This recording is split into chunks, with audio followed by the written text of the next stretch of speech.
buenos días a todos y muchas gracias por estar aquí. En mi ponencia os voy a plantear más las perspectivas desde la temática del derecho mercantil, focalizándonos en tres aspectos básicos. Uno, la constitución de la sociedad como forma de organizar la actividad empresarial, viendo los diferentes tipos sociales que contempla el ordenamiento mercantil. Después nos ha parecido también interesante hablaros un poco de la importancia de establecer pactos de socios cuando se establece una explotación conjunta de la actividad empresarial con una pluralidad de socios. Y finalmente os daremos algunos apuntes que nos ha parecido interesante en materia de financiación, ¿no? Un poco las fuentes de financiación, sobre todo cuando se empieza la actividad, pues puede ser interesante ver cuáles son las distintas alternativas a las que uno puede acudir para estructurar su actividad empresarial y obtener capitales para ello. Muy bien, pues en primer lugar, la pregunta que se plantea es ¿por qué constituir una sociedad?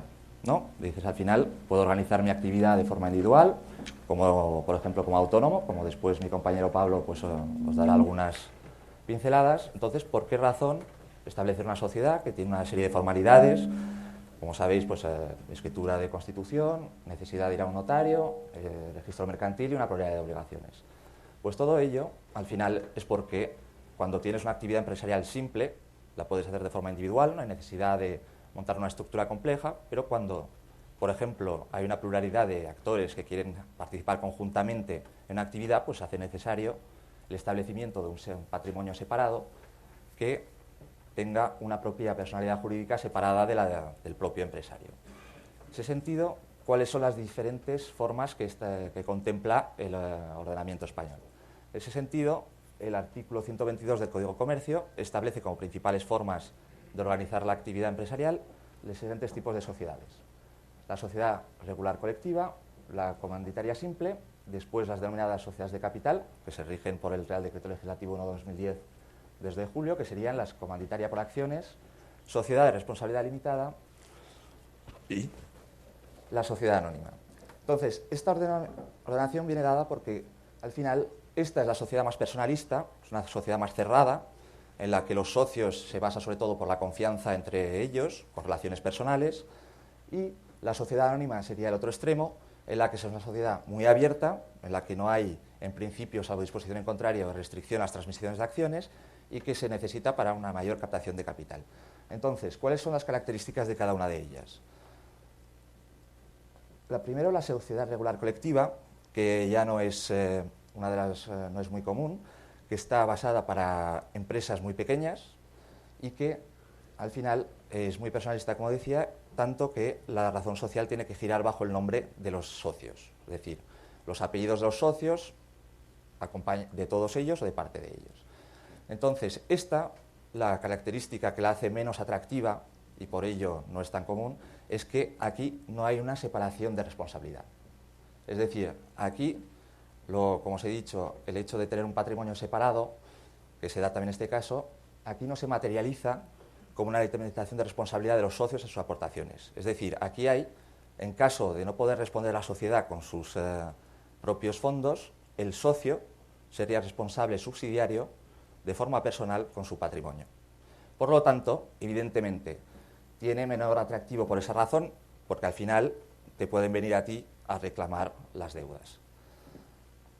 Después tendríamos la comanditaria simple, que es parecida a la anterior con una particularidad, que al margen de los socios colectivos habría una segunda clase de socios, que son los comanditarios, y que estos sí serían puros simples capitalistas, es decir, en la colectiva todos los socios ya más o menos se suele ser industriales, que participan todos en la organización del negocio. En la comanditaria tenemos otro tipo de socios, que son los comanditarios, y que ellos sí, su responsabilidad está limitada a sus aportaciones. Esto pues, se da cuando hay un proyecto de empresarial en el pequeño y en el que pues, el grupo de personas que quiere montar su negocio pues, necesita además un capital y recurre para ello a este tipo de socios. Es decir, no participan en la gestión, pero a cambio ven limitada su responsabilidad. Después pasamos a aquellas denominadas como sociedades de capital, que sería la comanditaria por acciones en primer lugar, que sería como la comanditaria simple, con la diferencia de que todo el capital estaría representado por acciones. Después la sociedad de responsabilidad limitada, que aquí sí que todos los socios ya tendrían limitadas sus responsabilidades, sus aportaciones.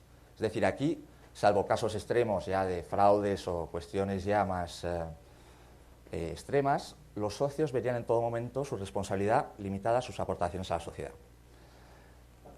Y la sociedad anónima también es parecida, con la diferencia que es un poco más compleja.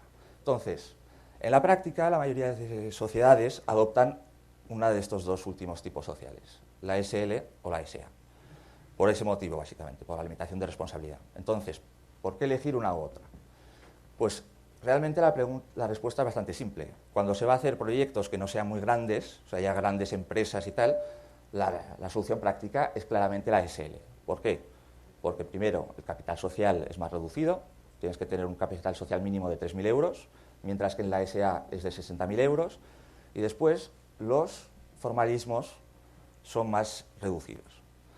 ¿Por qué? Porque al final una sociedad anónima tiene un mayor importe de capital y tiene una mayor influencia en la sociedad pues, a través de deudas, a través de tal, que necesita una mayor regulación. Por ejemplo, esto yo creo que es interesante, pues si vais a iniciar una actividad empresarial que muchas veces se aporta como capital pues bienes, o sea, aportaciones no dinerarias, que se aportan bienes, en la SL no es necesario ningún informe de experto independiente, es decir, ahí los administradores dirán la valoración de los bienes y sí que responden por la realidad de esa valoración, pero en la SA sí que hay necesidad de aportar un informe de experto independiente con los costes que eso puede suponer. Entonces, como punto así práctico, yo creo que la idea es, en general, yo creo que en estos casos, pues la forma adecuada es la sociedad de responsabilidad limitada, sin perjuicio de los casos particulares, y en todo caso, que sepáis que se puede cambiar de un tipo a otro. La figura que se llama transformación, por la cual, por ejemplo, fácilmente se puede pasar de esta forma a esta. Esta, bueno, al margen de que es más compleja, sí que tiene algunas ventajas en el sentido de que, por ejemplo, puede emitir obligaciones, puede emitir deuda, y después, pues solamente las anónimas son las que pueden ser sociedades cotizadas. Pero ya veis que esto ya es para un proyecto empresarial de un grado más muy avanzado y al final con grandes necesidades de patrimonio. Entonces, en cuanto a la normativa más relevante, pues un poco para que tengáis identificado, pues sería el Código de Comercio, la Ley de Sociedades de Capital que regula de forma muy detallada estos tres tipos societarios y el reglamento del registro mercantil. En cuanto a la Constitución, pues para daros unos apuntes, al final es bastante parecido el procedimiento, se tiene que ir ante notario y otorgar escritura pública que se inscribe en el registro mercantil. Ahí, pues lo importante es los estatutos, ¿no? De la forma, establecer la forma en que se va a organizar la sociedad y la forma de administración. Entonces, los pactos de socios. Cuando uno empieza una actividad empresarial conjunta, surge la necesidad de establecer algunas reglas del juego. Y el mejor momento para ello es antes de empezar.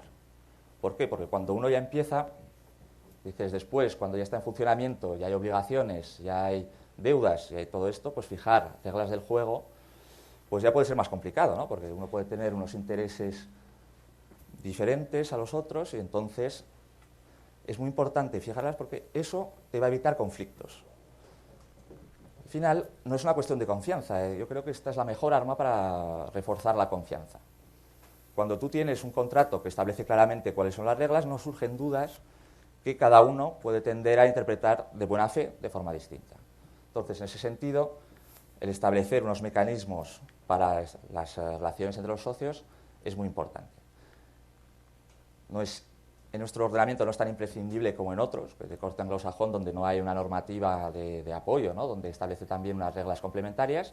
En ese sentido, la ley, por ejemplo, la ley de sociedades de capital ya establece una serie de reglas del juego, pero en todo caso son, yo creo, insuficientes si queremos realmente establecer una relación ya con unas reglas claras y adecuadas de juego. Entonces, como veis ahí, distingo entre colaboración societaria versus colaboración contractual, porque, bueno, también se puede llevar a cabo un proyecto en común, no es necesario siempre establecer una sociedad. Es decir, el establecimiento de la sociedad lo que implica es establecer un patrimonio diferenciado que será el que gire en el tráfico jurídico y tal, mientras que y que tendrá personalidad jurídica propia. Mientras que la colaboración contractual, en el fondo, es establecer un contrato entre dos personas y en el que se establecen una serie de pactos y cada uno pues establece las reglas, pero no hay ese vehículo en común donde establece. Entonces, centrándonos ya en la colaboración societaria, como digo, fundamental en caso de pluralidad de partícipes, y eso por dos razones. Se pueden dar dos escenarios, básicamente. Uno, en la que hay pluralidad de socios y no hay mayorías, por ejemplo, 2 socios al 50% o 3 socios al 33%. Entonces, ahí, evidentemente, como la adopción de acuerdos se basa en mayorías, dices, ¿qué vamos a hacer? Cada pacto hay que adoptar un acuerdo. Si hay bloqueos, pues muy rápidamente la sociedad puede llegar a no poder adoptar acuerdos, porque no se ponen de acuerdo los 2 socios, los 3, y no hay una forma de desbloquear el empate. Entonces, eso pues, motivo por el que es importante. La otra es si efectivamente hay mayorías, es al contrario. Es decir, si tú eres socio minoritario, dices, oye, pues no he puesto tanto dinero como tú, pero sí que he puesto dinero y estoy asumiendo riesgos. Entonces, aunque la ley establece ya unos derechos de la minoría, como son de información, de participación a la Junta y todo esto, es muy importante establecer una serie de materias que digas, oye, yo en estas, aunque no tenga la misma proporción de capital social que tú, sí que quiero tener un voto que valga lo mismo que tú. Porque son tan importantes que ya me parece que me da igual, es que no entraría en esta sociedad contigo si no puedo imponer mi punto de vista en estos temas. Entonces, ¿qué temas son estos? Dices, pues, en primer lugar, y muy importante, la gestión de la sociedad. Es decir, ¿cómo va a ser gestionada la sociedad? ¿Qué órgano de administración vamos a poner? Entonces, en caso de pluralidad, pues lo recomendable es que haya un cierto equilibrio. Efectivamente, las figuras que podéis tener de administración son el administrador solidario, que esto en caso de pluralidad pues requiere una gran confianza, porque en el fondo el órgano de administración es el que puede representar a la sociedad sin limitación alguna frente a terceros. Por lo tanto, todo lo que haga este administrador único, pues, perdón, en primer lugar administrador único, repercute en la sociedad, con lo cual si tú, el otro socio es administrador solidario y tú no lo eres, te vincula a todo lo que haga y no puedes establecer limitaciones internas, la cual hay una responsabilidad frente a ti, pero no frente al mercado. O sea, el mercado te ve a ti como administrador único y puede verte debidamente que todos tus actos han sido hechos por el nombre de la sociedad. Entonces, y son vinculantes para ella. Entonces, esa figura de administrador único, evidentemente, bueno, en caso de sociedad unipersonal, muy adecuada, en caso de pluralidad de socios, bueno, si hay una gran confianza, puede estar bien. Entonces, después estarían los administradores solidarios, que sería, pues en vez de un solo administrador, serían 2 administradores o 3, que al final todos ellos podrían representar a la sociedad. En ese sentido, aquí sí que hay un equilibrio, pero al mismo tiempo también hay que tener un cierto nivel de confianza, porque por mucho que yo también pueda vincularla, si el otro es un sinvergüenza, pues al final va a hacer igualmente que si hace un préstamo o contrae una deuda por la sociedad, aunque yo no lo haya firmado, pues estaré vinculado. Por ello, en estos casos de colaboración, en las que todavía no haya una gran complejidad, creo que la figura más adecuada sería la de los administradores mancomunados. Es decir, que sea necesaria la firma de los dos para poder vincular a la sociedad. Eso te da ya un cierto nivel de confianza, porque dices, oye, yo sé que no se va a poder firmar nada y el mercado no va a reconocer nada firmado por mi otro socio o por el otro administrador si no consta también mi firma. Entonces, esta es la más adecuada porque la otra sería el Consejo de Administración, pero que esto sería ya para empresas de mayor tamaño. ¿Por qué? Porque implica una serie de obligaciones. Pues, primero, como ha venido la reforma de la ley de mejora del gobierno corporativo, entre ellas es que ya el Consejo de Administración se tiene que reunir una vez cada trimestre, con lo cual ya implica una serie de obligaciones. Después, pues bueno, ¿qué ley has dicho? La ley de mejora del gobierno corporativo. Pero bueno, eso estaría integrado ya en la ley de sociedades de capital. O sea, directamente las modificaciones han ido, bueno, en este punto ya han sido integradas en la propia ley de sociedades de capital, o sea que ahora mismo deberían ya estar incluidas. En cuanto a la gestión de la sociedad, aparte de la representación de los administradores, estaría también el tema de los poderes. Entonces aquí también es muy importante establecer unas reglas de juego muy adecuadas, porque al final,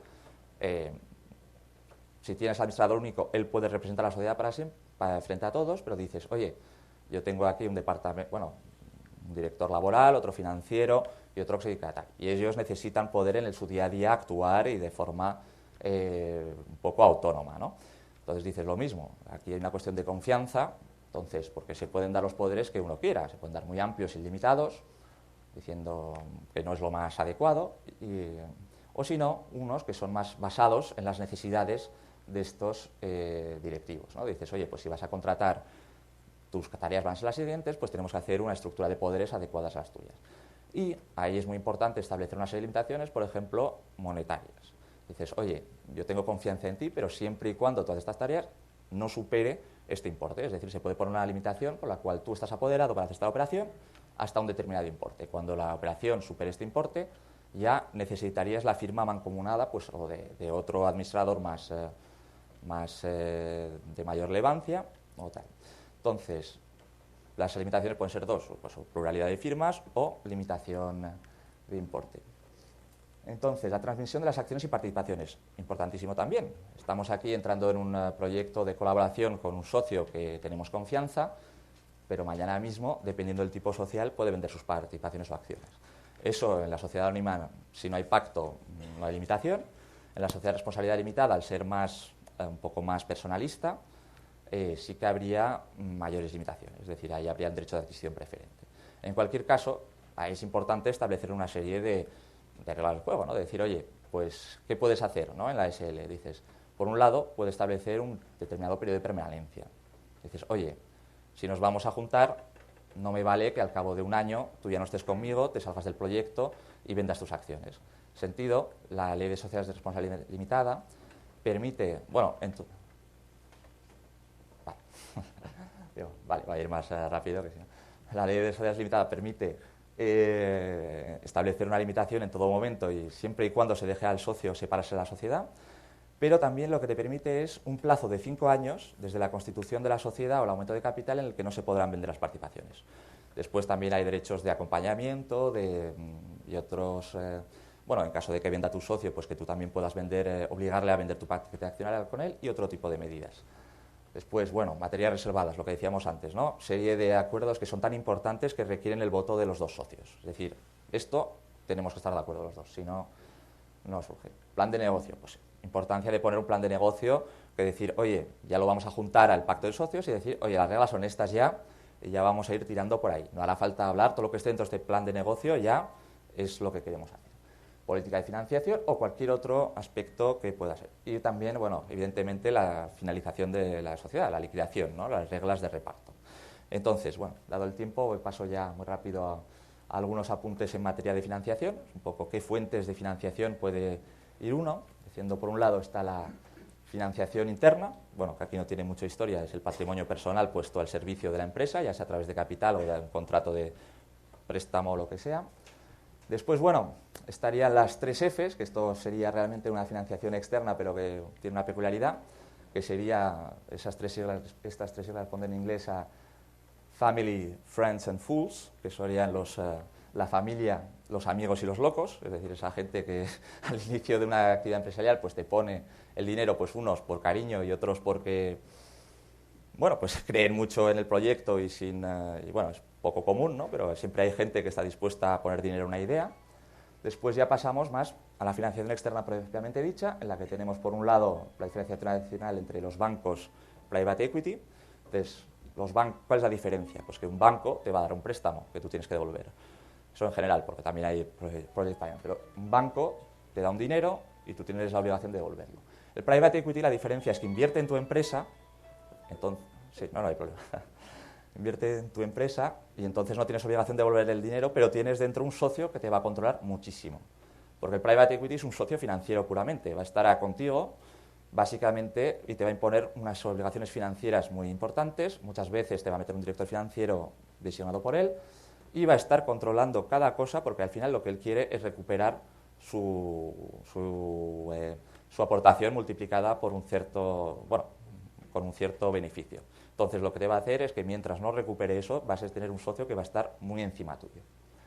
Después, bueno, Business Angels y Family Offices, que son Business Angels al final son una serie de inversores, ¿no?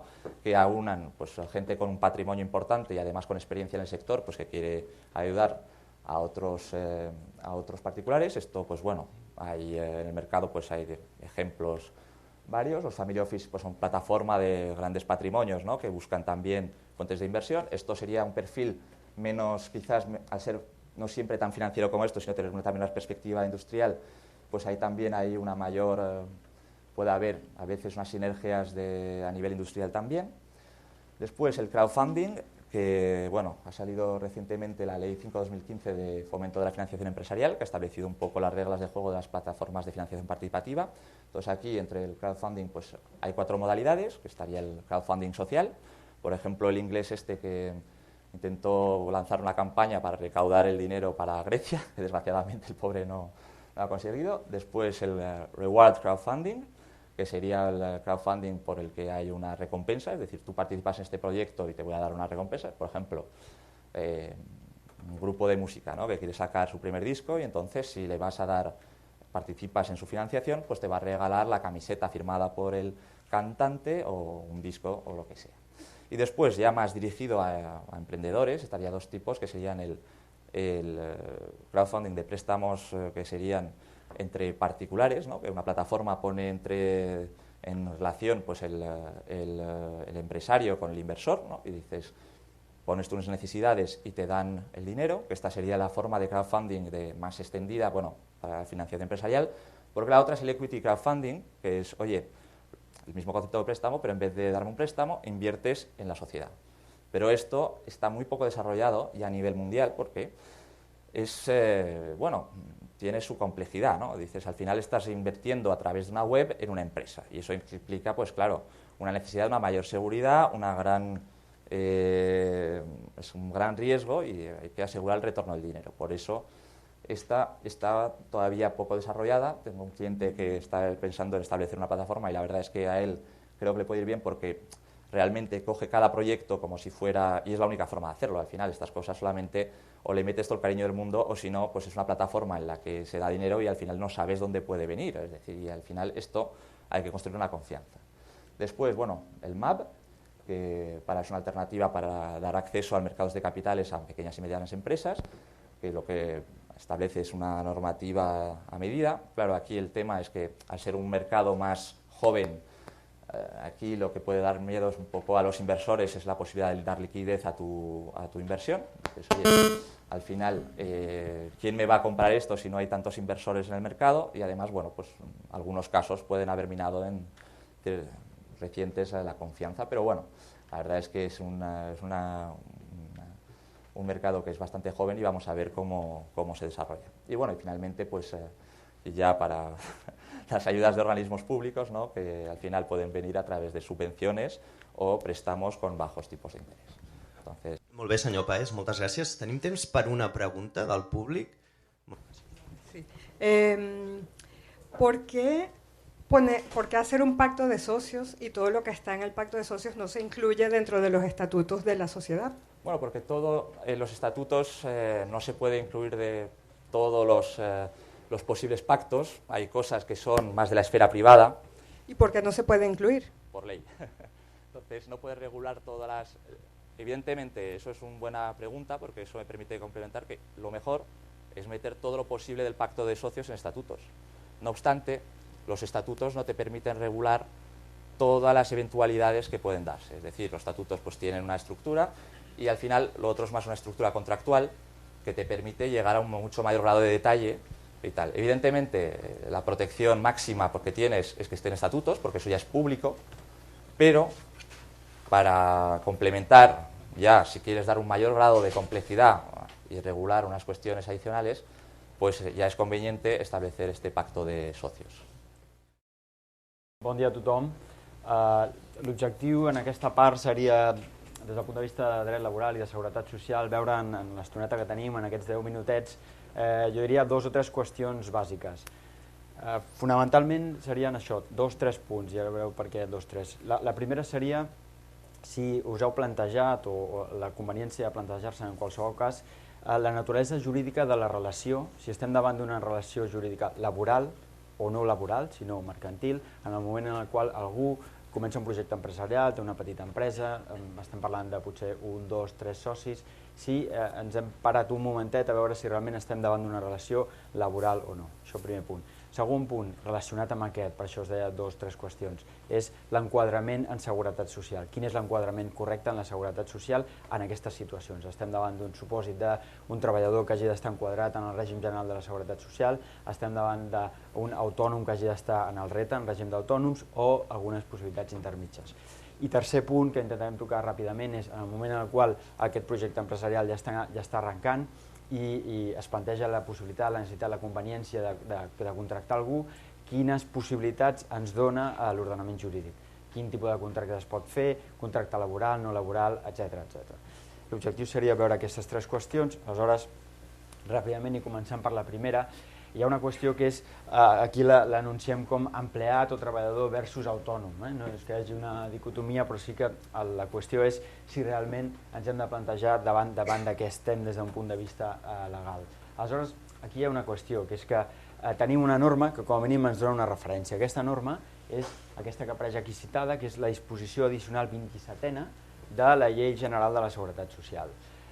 Si teniu un momentet, fins i tot us convidaria que la llegíssiu, és un text jurídic i és el que és, però no és massa llarga, i sobretot està bé perquè ens dona les regles de joc de les quals hem de partir. Quines són aquestes regles de joc? Doncs aquí el legislador ens diu, com aquí indica, el camp d'aplicació del RETA, del règim especial de treballadors per compte propi o autònoms. Ens diu en quins casos una persona hauria d'estar enquadrat en el règim d'autònoms. I aleshores, què ens diu? Quins elements definitoris té en compte? Té en compte dos elements. Un, el control efectiu de la societat i, per altra banda, exercici de funcions de direcció i gerència. Però sobretot el primer, control efectiu de la societat.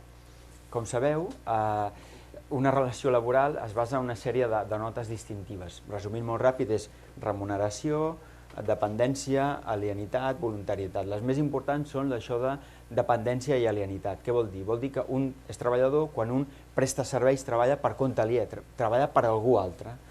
Aleshores, la Seguretat Social ens dona aquestes regles de joc i ens diu que presumirà en determinats casos que algú té control efectiu de la societat. És a dir, dit d'una altra manera, en determinades situacions la Seguretat Social ja s'anticipa i ens diu jo decideixo si tu estàs treballant per tu mateix o per algú altre. Quins supòsits? Què estableix? Estableix un sistema de presumpcions, ens dona com 4 situacions. Ens diu que, aquesta norma, que en qualsevol cas, quan algú té com a mínim un 50% del capital social, aleshores li correspon estar enquadrat en el règim d'autònoms. I això és el que diem una presumpció forta, o pels advocats al latinajo que fem servir és presumpció iuris et de iure, que vol dir que no admet prova en contrari. És a dir, si algú té més del 50% del capital social, li correspon estar enquadrat en el RETA, va a autònoms, no hi ha discussió possible. Per què? Té sentit. Al final és, si un controla més del 50% de la societat, doncs sembla que no està treballant per ningú altre, està treballant per si mateix, controla la seva societat. Aquesta és presumpció forta. Les altres 3 no són tan fortes, admeten prova en contrari. I quines són? En el cas que el 50% o més del capital social estigui distribuït entre socis amb els quals un tingui una relació o bé conjugal o bé de parentiu fins al segon grau. Recordeu, segon grau és, per exemple, pares, avis, segon grau, o fills, nets, segon grau. I convisqui, és a dir, estem parlant d'algú que convisqui amb el seu pare, amb el seu avi, amb el seu fill, amb el seu net i tingui aquesta relació en una societat. Aquí també la Seguretat Social presumeix que hi ha un control. Tercer supòsit, tenir un terç o més del capital social, és a dir, qui té un 33% o més del capital social es presumeix també d'entrada que té el control. I quart supòsit, tenir una quarta part, un 25% o més del capital social. I, important, exercir funcions de direcció i gerència. Resumit, què vol dir tot això? Vol dir que, en teoria, algú que tingui menys d'un 25% de les participacions o les accions d'una societat, en teoria ha d'estar relativament tranquil en el sentit que la Seguretat Social no presumeix que hagi d'anar al RETA, no presumeix que tingui control efectiu. Menys del 25%, en principi, estem tranquils. A partir del 25%, al tanto. Amb el 25% i funcions de direcció i gerència ja correspondria a RETA, amb el 33% ja correspondria a RETA, amb el 50% no hi ha discussió.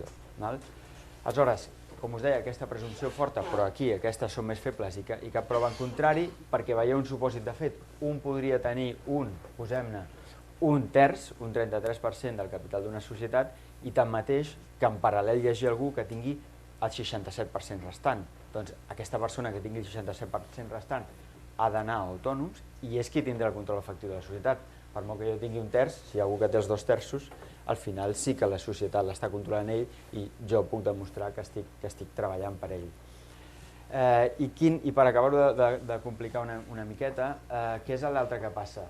el segon element que us deia, les funcions de direcció i gerència. Aquí, el problema amb el qual ens trobem, o heu de saber que la regla de joc amb la qual ens trobem, és que la seguretat social treballa amb un concepte força ampli d'aquest tenir funcions de direcció i gerència. És a dir, per la seguretat social, pràcticament, i ara resumeixo una mica, algú que sigui administrador o membre del Consell d'Administració se sobreentén que té funcions de direcció i gerència. És a dir, que per molt que un digui no, jo sóc un mer conseller i en realitat en aquesta societat jo no estic en el dia a dia, jo no sóc el gerent en el dia a dia, no exerceixo funcions de direcció, al tanto perquè entrar a la Seguretat Social presumirà que sí i nosaltres li haurem de demostrar. Tindrem maneres però li haurem de demostrar. Tot això ens porta el que vam fer és bastant il·lustratiu i pot ser útil, no ho preneu com un dogma de fe, està basat, és collita pròpia, però està basat una mica en alguna consulta a la Seguretat Social, és intentar fer un quadre resum d'on correspondria estar enquadrat, en quin règim de seguretat social. Aleshores, com veieu, hi ha 4 elements a tenir en compte i al final el règim, l'enquadrament que tindríem. Elements a tenir en compte si un és administrador o membre del Consell d'Administració o no. Segon, si percep retribució o no. Tercer, si té control efectiu o no. I quart, exercici de funcions de direcció i gerència. Funcions de direcció i gerència, el que comentàvem. Control efectiu, les regles que acabem de veure aquí en la disposició addicional 27a. I els altres 2 elements és retribució sí o no i administrador sí o no.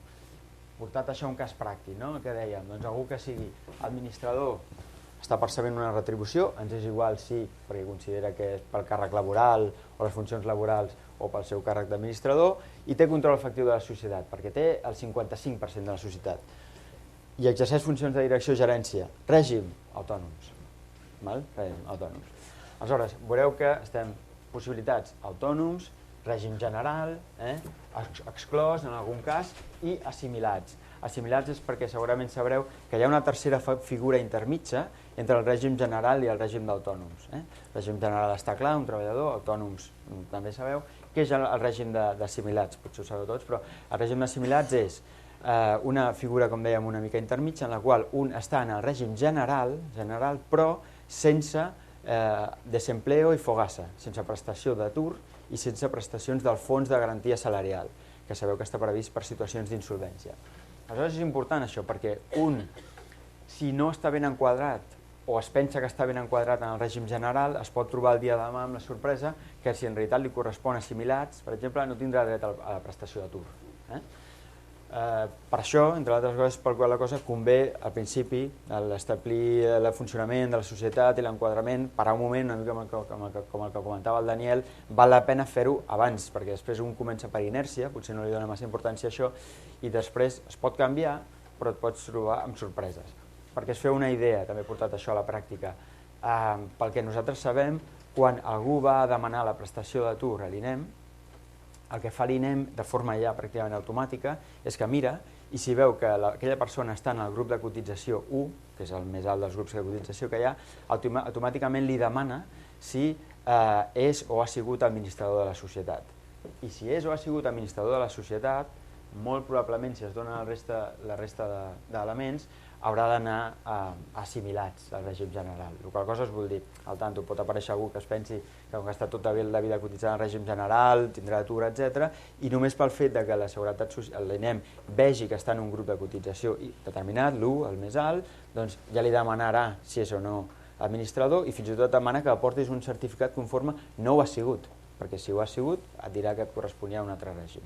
Amb la qual cosa pots haver estat pagant fins i tot la cotització al règim general, incloent la part de l'atur, i que tot i així no et donin la prestació d'atur.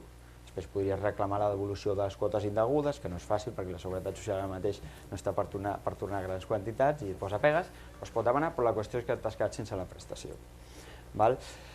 Aleshores, i molt ràpidament, només per donar-vos una altra idea a tenir en compte. A Espanya hi ha una cosa que potser ho haureu sentit, que es diu, és una teoria de construcció jurisprudencial, no està a la llei, lamentablement, perquè això ens ajudaria a tenir les regles molt més determinades i no, ha sigut als tribunals, ha sigut la sala social del Tribunal Suprem, que ha construït una teoria que es diu la teoria del vincle.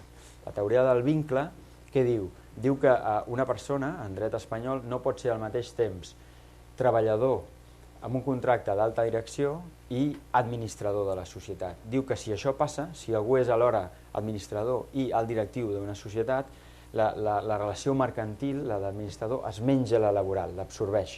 I un, en aquell moment, en aquella època, només és administrador. Una cosa a tenir molt en compte. Per què?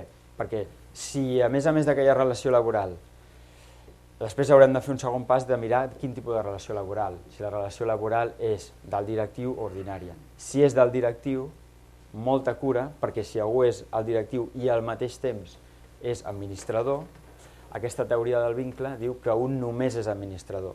Amb la qual cosa, el que es deia, sorpreses possibles, doncs un pensa tranquil·lament que tota la vida ha tingut una relació laboral i de cop un dia es troba que algú li diu que no, que la relació no era laboral, només era mercantil, perquè vostè era el directiu de la societat i al mateix temps era administrador, per tant només era administrador. La qual cosa, també el mateix, important parar-se un momentet al principi, definir bé la relació, definir bé què és un, quina naturalesa jurídica té i com se sap si un és el directiu o no. El mateix, la llei ens dona unes pistes, no ho defineix del tot, però és tenir poders generals, tenir poders amplis per diguéssim, regir l'empresa com a tal, en el seu conjunt, no una àrea. No és, jo soc director financer, per tant soc un alt directiu, jo soc director de recursos humans, no, seria només el director general de l'empresa, que només reporta a l'òrgan d'administració. I aleshores, el que us deia ja molt ràpidament, ja per acabar, és a l'hora de començar a contractar. Imaginem-nos que la societat ja està en funcionament, va arrencant, la cosa va a més i un es planteja quines possibilitats té per contractar treballadors o no treballadors. Aleshores, 5 possibilitats o 5 possibles categories obertes i algunes són, ja veureu que estan relacionades. Molt ràpid. La primera, i començant per una que no és laboral, doncs pràctiques universitàries. La societat pot tenir algú, un estudiant que estigui fent pràctiques, bé perquè estigui a la universitat, bé perquè estigui fent un postgrau, algú amb una formació professional. Això aquí no hi ha una relació laboral, amb els avantatges i inconvenients també, però amb els avantatges que això comporta, i l'únic és el tanto de no superar determinats límits. En quin sentit límit? Doncs que quedi clar que en aquell moment encara és una persona que està en una operació de formació, que això està relacionat amb el que està estudiant, etc. Normalment hi ha pràctiques o estudis curriculars, extracurriculars. Normalment llavors s'ha de fer un conveni amb la institució, amb la universitat, amb l'institut que faci el postgrau, etc. Allà es preveu un número màxim d'hores, és a dir, tenir en compte tots aquests límits. Segon, contractar o subcontractar, el que dèiem, cap la possibilitat d'algunes que plantegi subcontractar una part de l'activitat, i dir, doncs jo busco algú, un tercer, que em faci això perquè ho fa millor, perquè jo no tinc estructura pròpia encara, etc. Aquí hi ha diverses possibilitats. Una és subcontractar un autònom, un altre autònom, o un treballador per compte aliè, que ara ho veurem, i en el cas dels autònoms hi ha aquesta figura intermitja que es diu el trade. El trade és un treballador autònom dependent, que és una figura híbrida entre l'autònom i el treballador que es va introduir entre el 2007 a la legislació espanyola. Llavors aquí, al tanto amb això, que posem cessió il·legal, és a dir, si és un extern, és un extern. Si és un autònom, el que no podem fer és tenir-lo en les mateixes condicions que tindríem algú en plantilla. Això és el que hem de vigilar, que no ens transformi de facto a una relació laboral i algun dia ens puguin venir responsabilitats. És a dir, ha de ser algú amb la seva estructura pròpia, que estigui donat d'alta d'autònoms, que no només treballi per nosaltres, una sèrie de coses que s'han de controlar molt bé. O sigui, un tercer punt que està apuntat aquí, el que dèiem també, entre aquelles coses a mirar i que de vegades no mirem perquè les fem molt automàtiques, és saber quin és el conveni col·lectiu aplicable. Imagineu-vos que contracteu algú, doncs la relació, que contracteu algú laboralment, que la relació laboral estarà marcada, estarà regida pel conveni col·lectiu que sigui d'aplicació. Aleshores, jo no sé la vostra experiència, però per nosaltres com a assessors laborals és que moltes vegades això es fa molt per inèrcia. Allò, no sé, jo m'he donat d'alta i he fet un contracte, i quin conveni apliques? Doncs no sé, m'han dit oficines i despatxos. És una cosa molt important que val la pena mirar un momentet perquè et pot canviar completament la relació laboral i potser estàs aplicant un conveni que és el que no toca. I aleshores convé analitzar-ho breument, hi ha la possibilitat fins i tot de fer una consulta, hi ha una Comissió Nacional Consultiva de Convenis Col·lectius que li pots dir la meva activitat és aquesta, quin conveni em correspondria, només que ho sapigueu. Quart, una ETT, un podria recórrer a una ETT amb la qual externalitza del tot, diguéssim, aquesta relació laboral Això li aporta més flexibilitat, però també normalment té un cost una mica més elevat, i al tanto perquè les responsabilitats no desapareixen, és a dir, el que no pot fer un és fer servir una empresa de treball temporal per contractar una persona si no es donen els supòsits de contractació temporal. I finalment, ja directament, si algú vol contractar un treballador per compte aliè, només que sapigueu que, en principi, com a regla general a Espanya, un contracte de treball hauria de ser indefinit. Això és el que diu la filosofia. La realitat diu completament el contrari. Les reformes laborals que s'han anat fent ens indiquen que el percentatge de temporalitat a Espanya és altíssim i dels nous contractes encara és més alt. Estem parlant de vegades del 90% dels nous contractes són temporals. Aleshores, contractes temporals a Espanya, se suposa que només es podrien fer 3. Contracte eventual per circumstàncies de la producció, quan hi ha una acumulació de feina, contracte per obra o servei, per fer un projecte específic, o d'interinitat per substituir algú que està de baixa, que està de baixa maternal, etc. Llevat d'això, haurien de ser indefinits, aquesta és la teoria. Que sapigueu que hi ha una figura interessant que és el contracte de treball per temps indefinit de suport als emprenedors, que la va introduir la reforma laboral, que està pensada per emprenedors entesos com a empreses de menys de 50 treballadors, per tant és un marge bastant ampli, i que el que té és una figura especial, que és que el període de prova pot durar un any. Això dona més marge perquè en teoria es podria resoldre fins a un any per no superació del període de prova. Això va ser molt discutit, es va dir que podia ser inconstitucional, però el Tribunal Constitucional ho ha avalat, per tant en teoria és una altra figura disponible. També que sapigueu que hi ha el contracte en pràctiques, un estudiant universitari que ha acabat durant un màxim de 2 anys pot fer el contracte en pràctiques, que a més és un contracte bonificat, amb certes bonificacions. I tingueu en compte també això, que hi ha una sèrie de bonificacions i reduccions a les quotes a la Seguretat Social, que hi ha bonificacions addicionals, per exemple, en les contractacions del Sistema Nacional de Garantia Juvenil, que és el dels ninis, diríem, dit així ràpid, i per exemple, les bonificacions i reduccions, també us suggeriria que la mateixa pàgina web de l'INEM conté tot un quadre amb bonificacions i reduccions. Per tant, també és una cosa que convé la pena mirar, perquè de vegades estan allà i no les coneixem i no les fem servir. Bueno, desde un punto de vista fiscal, lo que queríamos comentar son 3 puntos. El primero de ellos, pues comentaremos algunos aspectos aspectos fiscales sobre la constitución de las sociedades. En segundo término, comentaremos algunos aspectos de tributación en relación con 2 estructuras de inversión. Y finalmente, el tercero de los puntos, pues es precisamente el tema que apuntabais sobre la retribución de los administradores, que como bien sabéis, pues es un tema conflictivo desde un punto de vista fiscal para las sociedades en los últimos ejercicios. Comenzando por el primero de los puntos, cosas a tener en cuenta en el momento de la constitución de una sociedad. Pues bueno, hay que presentar un modelo censal, el modelo 036. El objetivo de este modelo es informar a la Administración Tributaria sobre el inicio de una actividad de una compañía y comunicar aquellos impuestos que van a afectar a esa sociedad, impuestos sobre sociedades, el IVA, retenciones en IRPF. Y en cuanto a la propia tributación de la constitución de una sociedad, pues bueno, la constitución de la sociedad, la ampliación de capital, la reducción de capital, todas estas operaciones están sujetas al impuesto sobre transmisiones patrimoniales. Y sabéis que el impuesto sobre transmisiones patrimoniales tiene 3 modalidades distintas. Tiene la modalidad de transmisiones patrimoniales onerosas, tiene una modalidad de operaciones societarias y tiene una modalidad de actos jurídicos documentados. Pues bueno, en principio estas 3 operaciones de constitución, ampliación, reducción de capital son operaciones sujetas a la modalidad de operaciones societarias. Lo que ocurre es que desde el año 2010 y en el contexto de crisis en el que nos encontrábamos, pues lo que intentó el legislador es fomentar la capitalización de las empresas. Y para fomentar la capitalización de las empresas, lo que se hizo es establecer una exención para todas aquellas aportaciones que hacen los socios a las sociedades, para la constitución, para la ampliación de capital y para cualquier aportación de socios. Esa operación sí que es cierto que está sujeta a la modalidad de operaciones societarias, pero a su vez está exenta. No así la reducción de capital, y con eso pues denota una intención clara del legislador de fomentar pues eso, la capitalización de las sociedades. Entonces, una cosa muy importante que hay que tener en cuenta, quizá no en el momento de la Constitución, pero sí que en un estadio posterior, cuando se cuando se intenta capitalizar una compañía, es qué importe destinamos a capital y qué importe destinamos a prima de emisión. Pues, sobre esto cabe decir pues, que es importante establecer o destinar la mayor parte de la cantidad posible a prima de emisión y no a capital, porque ante futuras necesidades de devolución de aportaciones, hay una diferente tributación entre reducción de capital y devolución de prima de emisión. Entonces, si estamos en una reducción de capital, tributaremos el 1% de esa reducción de capital por la modalidad de operaciones societarias.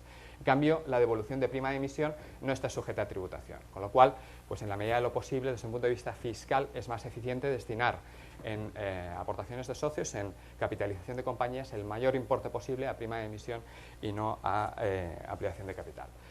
En el momento de la constitución, desde luego, pues hay que tener en cuenta otras cosas, como puede ser pues, la prorrata de IVA que vaya a tener esa sociedad, cuestiones que pueden afectar a la tesorería de las compañías. En relación con el segundo de los puntos, en cuanto a dos estructuras distintas de inversión, aquí lo que comentamos es la tributación que existe para el socio en el caso en que sea el socio quien participe directamente en una sociedad operativa. En este caso, en la ley del IRPF, pues como bien sabéis, existe la tributación de la base general y la tributación de la renta del ahorro. La renta del ahorro tributa a un tipo inferior que respecto a la base general, que tributa, como bien sabéis, a una escala progresiva. La renta del ahorro tributa a unos tipos inferiores que para el año 2015 inicialmente estaban, y aquí no está corregido, inicialmente estaban establecidos para el año 2015 entre un 20 y un 24%, y ahora, justamente el viernes pasado, se aprobó un Real Decreto que modificaba, como bien sabéis, pues los tipos de retención, tanto de la escala general como de la renta del ahorro en el IRPF. Entonces, para el año 2015, estos tipos que ponemos aquí del 20 al 24% en realidad se han reducido medio punto, ¿vale? Y se han establecido entre un 19,5% y un 23,5%. Para el año 2016, pues se mantiene esa tributación. Entonces, en este tipo de estructura, la tributación efectiva que tendríamos, ¿cuál sería? Pues la renta que genera la sociedad tributará en la propia sociedad en el impuesto sobre sociedades. Entonces, en el impuesto sobre sociedades, sabéis que la ley del impuesto sobre sociedades a su vez ha sufrido una modificación para aquellos ejercicios que se inician a partir de 1 de enero de 2015 y el tipo impositivo para este año 2015 se ha establecido en un 28%. Veníamos de un tipo impositivo del 30% y para el año 2015 se ha establecido en el 28%. Para el año 2016 y siguientes ese tipo impositivo se ha establecido en un 25%. Pues en este tipo de estructura la tributación efectiva final será la tributación que tenga la propia sociedad, o sea, el beneficio que obtenga por ese 28 o 25% en función del año en que nos encontremos, y una vez distribuya esa sociedad los dividendos a su socio, esos dividendos volverán a tributar en el socio como renta del ahorro y en función de esta escala de tipos impositivos, ¿vale? Con lo cual, aquí poníamos un ejemplo en el cual pues, la tributación efectiva para 2015 y para 2016 pues, se situaba en torno a un 45% o un 42%. Esto es diferente en el caso en que el socio sea una sociedad. Sabéis que en el caso de sociedades se establecen mecanismos para evitar la doble imposición, porque si nos fijamos aquí, en realidad hay una doble imposición. Hay una imposición de la renta en sede de la sociedad y hay una imposición de la misma renta en sede de la persona física. Si el socio, en vez de ser una persona física, es una sociedad, cuando recibe esos dividendos hay un mecanismo para evitar la doble imposición y esa renta ya no vuelve a tributar, ¿vale? Entonces, en una segunda estructura sería en la cual un socio dispone de una sociedad a través de la cual, a su vez, ostenta participaciones en otra o en otras sociedades.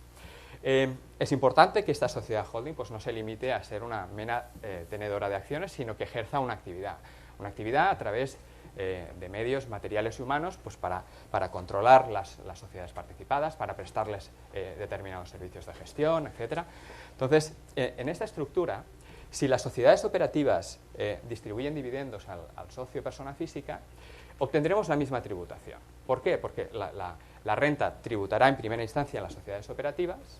Sí que se establece un mecanismo para evitar la doble imposición en sede de la sociedad holding, pero una vez llegue a la persona física volverá a tributar. Pero hay una diferencia muy sustancial respecto a la primera estructura, que es una modificación que se ha introducido en la nueva ley del impuesto sobre sociedades.